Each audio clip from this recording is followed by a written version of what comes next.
to je kaminska peč Alfa 2, ki je bolj tradicionalnega, starejšega izgleda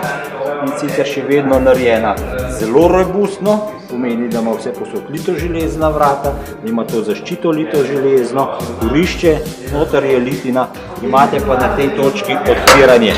sekundarnega zraka in na tej točki odpiranje primarnega zraka. Vse je potem, bom rekel, narejeno s tesnili, tako da kamin vam bo še na dolga leta lepo tesnil.